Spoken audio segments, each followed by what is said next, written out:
Hello दोस्तों, अक्सर आपने किसी एडवेंचर फिल्म या फिर किसी ज़ॉम्बी फिल्म में देखा होगा कि लोग अपनी जान बचाने के लिए अपने साथ वालों को मार कर खा जाते हैं। जी हाँ, लेकिन अगर हम आपको बताएं कि हकीकत में ऐसा हो चुका है, जी हाँ, ऐसा हकीकत में हो चुका है।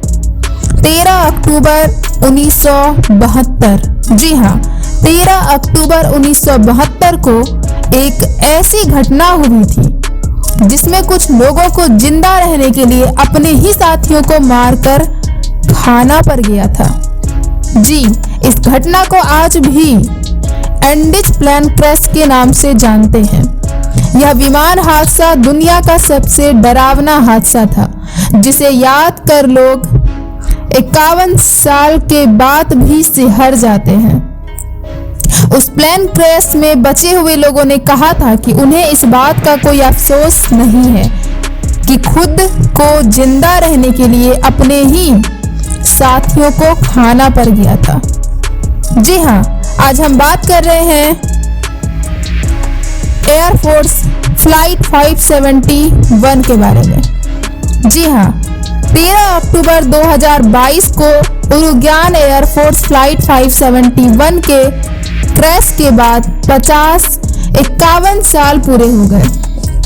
जी, इस मौके पर लोगों ने प्लेन क्रैश में मारे गए लोगों को श्रद्धांजलि दी। आज भी जब लोग उस दुर्भाग्यपूर्ण विमान की बात करते हैं या उसके बारे में पहली बार जानते हैं तो उनकी रूह कांप जाती है। ये हादसा 13 अक्टूबर 1972 को हुआ था, जब उरुग्वे से चिली ये विमान यात्रा कर रहा था। तो प्यारे दर्शकों, आज हम इस वीडियो के माध्यम से आपको पूरी जानकारी देंगे, तो वीडियो के अंत तक बने रहिएगा। और उससे पहले हम आपको बता दें, आप देख रहे हैं मिस्टीरियस पॉडकास्ट चैनल, और अगर आप हमारे चैनल को सब्सक्राइब नहीं किए हैं तो प्लीज सब्सक्राइब कर बेल आइकन जरूर प्रेस कर ले, ताकि आप तक हमारा वीडियो सबसे पहले पहुंचे। और सबसे जरूरी बात, लाइक करना बिल्कुल न भूलें। तो बिना देर की हुए आइए हम स्टार्ट करते हैं। Then let's get started. आज से 51 साल पहले, जी हाँ, 51 साल पहले उरुग्वे एयरफोर्स की फ्लाइट 571 एक रग्बी टीम उनके दोस्तों और करीबी परिवार वालों को लेकर चिली के लिए रवाना हुई थी। एंडीज पर्वत के बीच में जब यह विमान आया तो क्रैश हो गया। खराब मौसम की वजह से विमान 38,000 फीट की ऊंचाई से प्लेन नीचे गिरा था। इस क्रैश में 29 यात्रियों की मौत हो गई थी, तो वहीं 13 लोग हिमस्खलन में मारे गए थे। ये 13 लोग प्लेन क्रैश में बच गए थे, लेकिन फंसे होने की वजह से मारे गए। 72 दिनों तक, जी हाँ, 72 दिनों तक बचे हुए लोगों की तलाश की गई थी। आज भी जब किसी प्रेरणादायक कहानी का जिक्र होता है तो इस घटना को जरूर याद किया जाता है। -72 डिग्री के तापमान में लोग अपनी जान बचा रहे थे, अपनी जान बचाने की कोशिश कर रहे थे। खाने पीने की जो भी चीजें थी उसे पहले आपस में बांट लिया गया। क्रैश हुए प्लेन के एक टुकड़े पर बर्फ को पिघलाया जाता है ताकि पीने का पानी का इंतजाम हो सके। काफी दर्दनाक कहानी है। प्लेन क्रैश के 10 दिन बाद एक सर्च टीम को भेजा गया, लेकिन खराब मौसम की वजह से उसे भी वापस बुला लिया गया। यहाँ से शुरू हुई अपनी जिंदगी को बचाने की जद्दोजहद, जिसमें मरे हुए इंसान के टुकड़े करके खाने के अलावा कोई और विकल्प नहीं बचा था। और यहीं से शुरू होती है इन सब की दर्दनाक कहानी।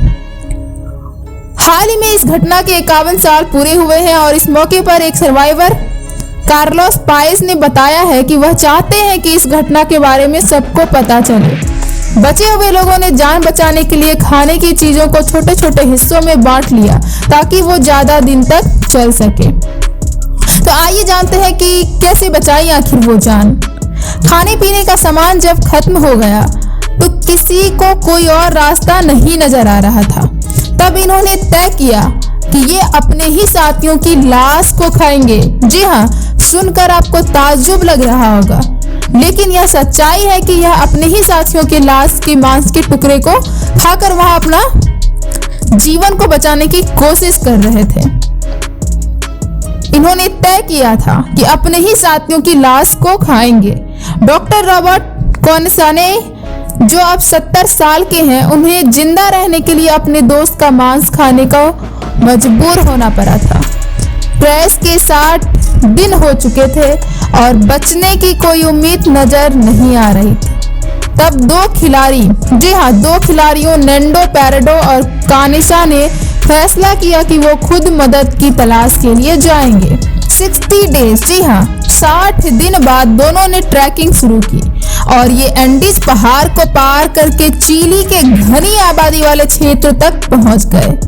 यहाँ पर मौजूद रेस्क्यू टीम को दोनों ने अपने साथियों की लोकेशन के बारे में बताया। आखिर में 23 दिसंबर 1972 को 16 लोगों को बचाया जा सका था। इस पूरी घटना पर साल 1993 में एक फिल्म अलाइव भी रिलीज हुई थी, तो आप यह मूवी देखकर समझ सकते हैं। Alive movie. दुनिया में कोई भी इंसान भले ही कितना ही शक्तिशाली हो, लेकिन वह सिर्फ एक चीज से जरूर डरता है, जिसका नाम है मौत। जी हाँ, मौत। हर इंसान चाहता है कि वह लंबे समय तक जिंदा रहे और मौत के अंतिम क्षणों में भी वह जिंदगी के लिए संघर्ष करता है। आज जिंदगी के जूझने की बात हम इसलिए कर रहे हैं क्योंकि आज से 51 साल पहले कुछ लोगों ने खुद को जिंदा रखने के लिए जो जद्दोजहद की, उनको जानकर आप सिहर उठेंगे। यह 72 दिनों के उस संघर्ष की कहानी है। जी हाँ, एक फ्लाइट क्रैश होने के बाद दो लोगों ने हर एक पल मौत को मात दी और जिंदा रहने के आस को अपने सीने से जगाए रखा। एटीसी की रडार से विमान के गायब होने के अगले दिन ही 4 विमान सर्च ऑपरेशन में लग जाते हैं, लेकिन कोई सफलता नहीं मिलती। दूसरे दिन 3 देशों के 11 विमान सर्च ऑपरेशन के लिए निकलते हैं और क्रैश विमान के कुछ लोग उनको देख भी लेते हैं। वह सर्च फ्लाइट को देखते हुए चिल्लाते हैं, पर बर्फ होने के कारण ऊपर उड़ रहे विमान उनको नहीं दिखता है। फ्लाइट दिखी और उन्होंने हर एक मुमकिन कोशिश की, लेकिन कोई सफलता नहीं मिली। 8 दिन तक सर्च ऑपरेशन चलने के बाद उसे बंद कर दिया गया, क्योंकि मौसम खराब होने के कारण इतने दिन तक वहां कोई जिंदा नहीं रह सकता था। सरकार की तरफ से निर्णय लिया गया कि गर्मी पड़ने पर उनके शवों को ढूंढने के लिए सर्च ऑपरेशन चलाया जाएगा। एंडीज पहाड़ी पर फंसे लोगों ने माइनस तापमान से बचने के लिए टूटे फ्लाइट के टुकड़ों को इकट्ठा किया और उसकी सील करने की कोशिश की। विमान में सवार लोगों में 2 मेडिकल के छात्र भी थे। इनके पास कुछ मेडिकल किट भी थी और वह उनसे घायलों को बचाने में लगे थे। लेकिन 90वें दिन एक और शख्स की मौत हो जाती है। अब खुद को जिंदा रखने के लिए जंग शुरू होती है। विमान में खाने के लिए कुछ ज्यादा सामान नहीं था, क्योंकि इनको ज्यादा लंबा सफर नहीं करना था। इनके पास खाने के नाम पर 8 चॉकलेट के डब्बे, जैम के 3 बोतल, खजूर, ड्राई फ्रूट्स, कैंडीज और कई बोतल वाइन थी। उनके पास जो पानी था वो भी खत्म हो गया था। अब विमान में सिर्फ 27 लोग ही जिंदा बचे थे और उनको पता नहीं था कि कैसे जिंदा रहे। विमान में जो भी सामान था उसको 27 लोगों में बराबर बांट दिया गया और पानी के लिए बर्फ को पिघलाया गया। लेकिन 11वें दिन किसी की नजर विमान में पड़े एक रेडियो पर पड़ी और वह उसको बनाने में लग गया। रेडियो ठीक तो हुआ, लेकिन उसमें सिर्फ मैसेज आ सकते थे, जा नहीं सकते थे। रेडियो ठीक करने वाले शख्स ने सुना कि सरकार ने सर्च ऑपरेशन बंद कर दिया है और बचे हुए लोगों के पास आया और कहा, गुड न्यूज़ है। उसकी बात सुनकर सभी खुश हो गए, तो उसने कहा कि हमारी मदद के लिए कोई नहीं आएगा और सरकार ने सर्च ऑपरेशन रोक दिया है। उसकी बात सुनकर लोग गुस्सा होते हैं कि इसमें गुड न्यूज़ क्या है। तो वह कहता है कि इसमें गुड न्यूज़ यह है कि अब हमारी मदद करने कोई नहीं आएगा। हमें जिंदा रहने और यहाँ से निकलने के लिए खुद पर ही निर्भर रहना पड़ेगा। हमारे लिए कोई मसीहा नहीं आएगा। धीरे धीरे लोगों के पास खाना खत्म हो गया तो लोगों ने सीट के ऊपर लेदर के कवर को खाना शुरू कर दिया। देख रहे हैं कितनी जद्दोजहद है अपने जीवन को बचाने की। सीट के कवर को खाना शुरू कर दिया, लेकिन इसको खाने के बाद वह बीमार पड़ने लगे और मरने लगे। 29 अक्टूबर को उसी पहाड़ी पर एक बर्फीला तूफान आता है और इन्होंने खुद को बचाने के लिए जो बनाया हुआ था वह टूट जाता है। इस तूफान में 8 अन्य लोग मारे जाते हैं। अब सिर्फ 19 लोग ही बचे थे और बर्फ चारों तरफ थी। यहाँ मरने वाले लोगों की लाश खराब नहीं हुई क्योंकि माइनस तापमान होने के कारण वह जम चुकी थी। अब इनके पास खाने की सभी चीजें पूरी तरह से समाप्त हो चुकी थी। बचे हुए लोग बैठकर यह बात करने लगे कि अब जिंदा रहने के लिए क्या करें, आखिर ऐसा क्या किया जाए। और फिर ऐसा फैसला होता है कि यह जो लाशें बाहर पड़ी हैं यह कि हमको जिंदा रख सकती है। सबसे बड़ी बात यह है कि हमको इन लाशों पर निर्भर रहना पड़ेगा जिंदा रहने के लिए। जी हाँ, और उससे भी बड़ी बात यह थी कि यह लाश उनके अपनों की थी। प्लेन के टूटे कांच से टुकड़े बनाकर लाशों के मांस को काटा गया और पहली बार उसको खाया गया। तो कितनी दर्दनाक कहानी है, कितनी मजबूर वह होंगे जो अपने ही लोगों के मांस काटकर उन्हें खाना पड़ा था। तो आप देख रहे हैं कितनी दर्दनाक है यह स्टोरी। प्लेन के टूटे कांच से टुकड़े बनाकर लाशों के मांस को काटा गया और उस मांस को खाना शुरू किया। इसके बाद इनमें समझौता हुआ कि जो भी मरता है उसकी लाश को खा सकता है। सबने मिलकर एक समझौता किया कि अगर मैं भी मर जाऊं तो उस लाश की मांस को काटकर तुम लोग खा सकते हो। ऐसा समझौता हुआ। तो वहां की स्थिति कितनी भयावह होगी। 34वें दिन एक और मौत हो जाती है और अब 19 में से 18 बचते हैं। 37वें दिन एक अन्य शख्स की मौत होती है और 60वें दिन भी एक और मर जाता है, जिसके बाद विमान में सवार हुए 43 लोगों में से सिर्फ 16 लोग बचते हैं। पूरे 2 महीने बीत जाने के बाद उनका वजन भी आधा हो जाता है। 60वें दिन इनमें से 2 प्लेयर यह तय करते हैं कि हम यहाँ पर बैठकर नहीं मरेंगे और बचने के लिए यहाँ से बाहर निकलेंगे। यह 11,000 फीट की ऊंचाई पर थे और समय समय पर यहाँ से निकलने की कोशिश करते हैं। एक तीसरा शख्स भी इनके साथ शामिल हो जाता है। बर्फ ज्यादा होने के कारण हाथ पैर को गलने से बचाने के लिए फ्लाइट की सीट के कवर और दूसरे सामानों को मिलाकर ड्रेस तैयार करते हैं। लाशों के कपड़े उतार कर पहनते हैं और यहाँ से निकल जाते हैं। फैसला ये होता है कि यहाँ से पश्चिम की तरफ जाएंगे और यह 3 दिन तक चलेंगे। 3 दिन चलने के बाद इंसानी मांस जो खाना था वह खत्म होने लगता है। ऐसे में यह तय किया गया कि तीसरा शख्स लौट जाएगा। वापस जाने के लिए रास्ता काफी आसान था क्योंकि यह पहाड़ चढ़ रहे थे।